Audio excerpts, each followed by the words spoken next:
Many people complain of pain or stiffness in their bones or their joints. Both can be symptoms of arthritis, a disease that affects 1 out of every 6 people in the United States. Now, there are more than 100 different types of arthritis, and one of the most common is rheumatoid arthritis. That's a chronic inflammatory disease of the joints. Catherine Calloway has more.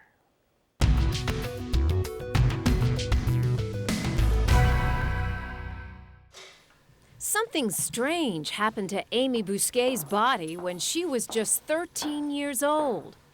All my joints were swollen, my knees, my elbows were very, very swollen. My lymph nodes, I was very swollen and was very, very sick. And I was in the hospital for 3 weeks. They didn't know what I had.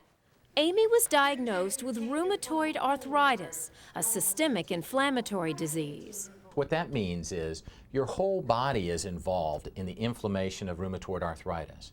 Of course, arthritis means joint inflammation. So the primary thing with rheumatoid arthritis is inflammation in the joints of the small joints of your hand, these knuckles and your wrist, sometimes those knuckles as well.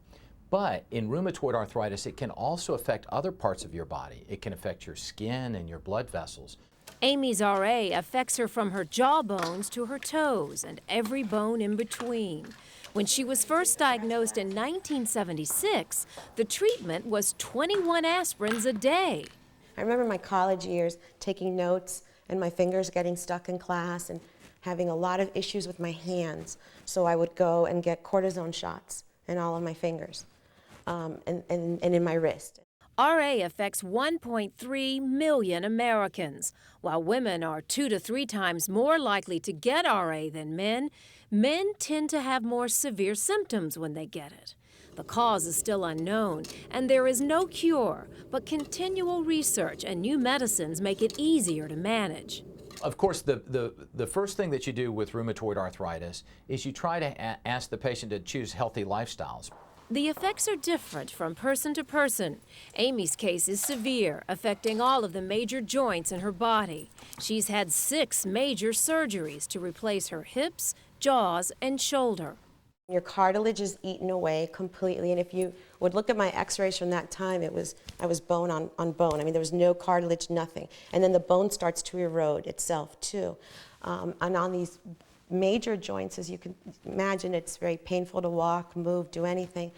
Amy has joined the Arthritis Foundation in a campaign to raise awareness. I think it's very important to educate the public and for people to know that arthritis does not happen to old people, that babies are born with it, that young people suffer from it, and that it's a systemic illness that does not only affect the joints. It truly affects your whole body.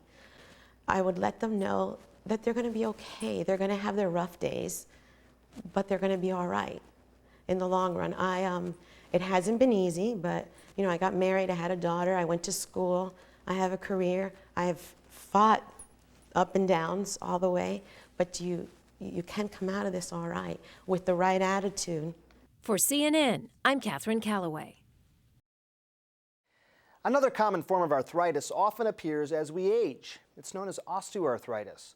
Osteoarthritis breaks down the cartilage between your joints. When you lose that cartilage, your bones start to rub together, and over time, that rubbing can permanently damage the joint. To learn more about rheumatoid and osteoarthritis, log on to the Arthritis Foundation's website at arthritis.org.